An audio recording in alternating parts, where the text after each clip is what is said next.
शेतकरी मित्रांनो नमस्कार. टेक्नो फार्मिंग या यूट्यूब चॅनलमध्ये तुमचं सर्वांचं स्वागत. तर आज आपण कांद्या पिकाच्या नियोजनाविषयी माहिती घेणार आहोत. तर कांद्या पिकाचं नियोजन करत असताना आता सध्याची जर का परिस्थिती बघितली तर अतिशय ढगाळ वातावरण आहे, तसंच बऱ्याच ठिकाणी पाऊस देखील चालू आहे.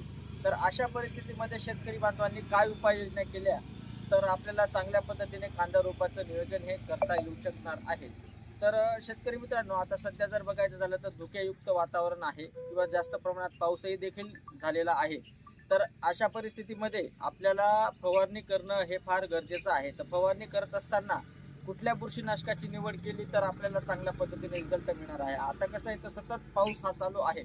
तर अशा परिस्थितीमध्ये आपण कॉन्टॅक्ट म्हणजे स्पर्शजन्य बुरशीनाशकांची जर का फवारणी केली तर आपल्याला त्या ठिकाणी चांगल्या पद्धतीने रिझल्ट मिळण्यासाठी आपल्याला मदत होणार आहे.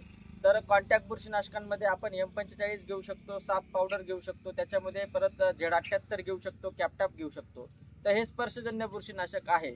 जर आपल्याकडे थोडाफार उघडीप पावसाने दिली असेल आणि जर का सूर्यप्रकाश 2-3 तास का होईना पिकांना मिळत असेल तर अशा परिस्थितीमध्ये BASF कंपनीचं मेरिऑन व त्याच्यामध्ये आयडियल ॲग्रिसर्च कंपनीचं इडोफाईट हे 2 ग्रॅम प्रति लिटर पाण्यासाठी व मेरिऑन हे अर्धा मिली प्रति लिटर पाण्यासाठी घेऊन जर का आपण चांगल्या पद्धतीने फवारणी जर का केली तर आपल्याला करपा रोगाच्या नियोजनासाठी चांगल्या पद्धतीने मदत त्या ठिकाणी होणार आहे.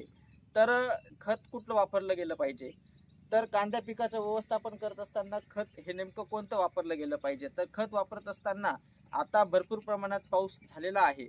तर अशा परिस्थितीमध्ये आपल्याला जे 90% WDG फॉर्म्युलेशन मधलं सल्फर येतं किंवा पावडर सल्फर येतं 90%, ते सल्फर घेऊन आपण जर का कांद्या पिकामध्ये टाकलं तर त्या ठिकाणी वापसा येण्यासाठी व कांद्याची जी काही मुळी आहे ही चांगल्या पद्धतीने ऍक्टिव्ह राहणार आहे व त्या ठिकाणी आपल्याला मर रोगासाठी आपल्याला चांगल्या पद्धतीने रिझल्ट त्या ठिकाणी मिळणार आहेत. तर शेतकरी मित्रांनो, तर आता जे दड धुकं पडतं आहे ते या दड धुक्याच्या वातावरणामध्ये आपण जर का कॉन्टॅक्ट म्हणजे स्पर्शजन्य बुरशीनाशकांची जर का चांगल्या पद्धतीने जर का फवारणी घेतली तर त्या ठिकाणी करपा रोगाच्या नियोजनासाठी आपल्याला चांगल्या पद्धतीने मदत होणार आहे. त्याच पद्धतीने आपल्या कांद्या पिकामध्ये जर का सड जास्त प्रमाणात होत असेल तर सड साठी आपण बायोस्टॅट कंपनीचं रोको हे 1 ग्रॅम प्रति लिटर पाण्यासाठी घेऊन जर का फवारणी केली त्या ठिकाणी देखील आपल्याला चांगल्या पद्धतीने रिझल्ट मिळणार आहे. तर शेतकरी मित्रांनो, अशाच नवनवीन पद्धतीचे व्हिडिओ पाहण्यासाठी आमच्या टेक्नो फार्मिंग या चॅनलला तुम्ही सबस्क्राईब करा. धन्यवाद.